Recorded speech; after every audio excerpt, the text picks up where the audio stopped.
day, everyone. We are the Group 3. In today's technological world, where educational system is highly influenced by the gradual increase and update of technology, we are now exposed in the type of learning wherein we use technological gadgets to help us create and produce effective learning towards the student or to the people that was exposed to this matter. One example of a device that is very useful and valuable in teaching profession is a slide projector.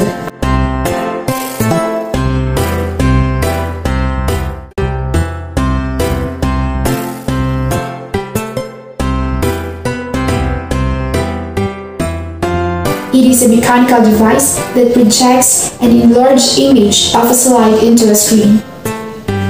These are an inclusive tool in the classroom, enabling teachers to draw on multiple sources during the lesson and to engage students in a more intuitive way. The first lantern slides containing transparent positive photographic images on glass that could be projected were introduced in the early 1850s.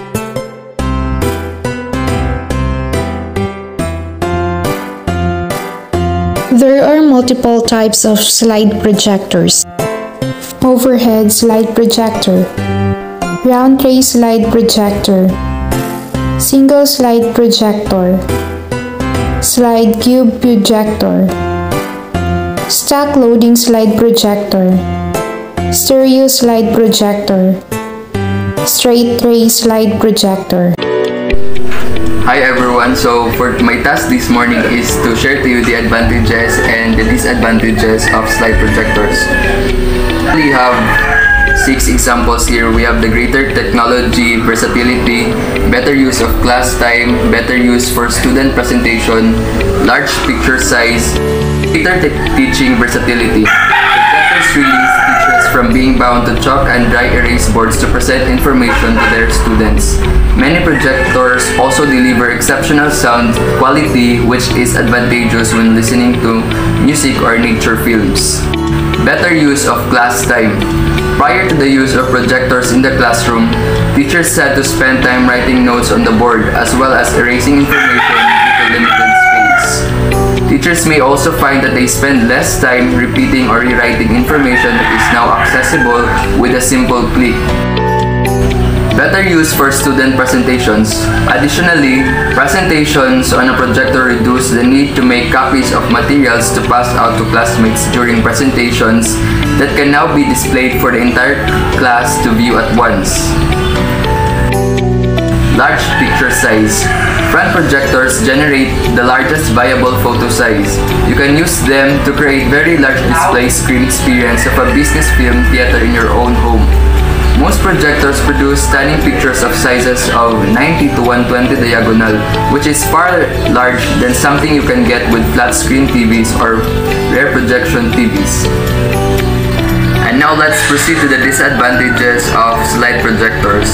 The disadvantages of projectors include: one is a dark room is very often required to use a projector. Surfaces should all or mostly be rather dark or at least close to it. No off-white walls, and it should have a medium to dark ceiling and floors. On the right, a projector set up in a dedicated home theater. Number 2 disadvantage is that it requires maintenance on regular intervals. Your projector needs little maintenance to keep working at its best. You may need to clean the projection window and obstacle sensor periodically and clean the air filter and air vents to prevent the projector from overheating due to blocked ventilation. Disadvantage is the installation cost can be more in some cases as it depends upon how you get it installed. The last disadvantage would be most of the projectors need a separate audio system. This means that some home theater projectors come with built-in speakers while others do not. If you prefer having less equipment with an all-in-one device, projectors with audio work great too. The sound from your device, laptop, iPad, smartphone, and etc. can be played through the projector speakers when both devices are connected via an HDMI cable. That would be all for the advantages and disadvantages of slide projectors. Thank you for that discussion about the advantages and disadvantages, Kenneth. Now, we will move on to the next part of the topic, which is the useful tips. First, put only the main points of your topic. We believe that including too many texts on our slide may bore or irritate the audience. This tip is also very important because when presenting with a projector, if our slide has a lot of text in it, it can make our eyes feel agitated. Second, be cognizant of where you stand. One of the biggest things to avoid is standing in front or putting body parts into the lights of the screen. You will block someone's view, creating distracting shadows, and may even force people to read the slides off of your body. Another tip is move the projector or screen into its optimal position. In some venues, slightness can be obstructed by rows of seats. As a result, the lower portion of the slide may not be consistently visible to much of the audience. Avoid placing your most critical content too low on the slide. Another tip is avoid putting extraneous designs. When putting designs, we should make sure that they don't overlap with the text we are using, and that we are putting designs that are related to the content of our presentation. We should also ensure that it does not draw the audience's full attention. Instead, we should ensure that it only adds to the meaning of the text and the audience focuses on the text rather than the pictures. Another tip is make the images big. Big images are easier to see and can have more impact. Make sure the resolution is sufficient and that the images are not blurry or pixelated. Another is text and photos. Text and photos can be striking, but make sure the text isn't obscured by the images. Sometimes adding a subtitle text shadow helps. You can also try adjusting the photo with PowerPoint's picture tools or with a photo editing program. Another tip is use legible fonts. We should use fonts that are readable to the audience. We should think about the audience distance as well as the visibility of the fonts we're using. Another tip is keep fonts consistent.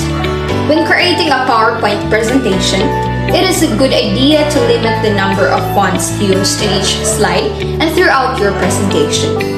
Using too many fonts will distract your audience and pull attention away from your message.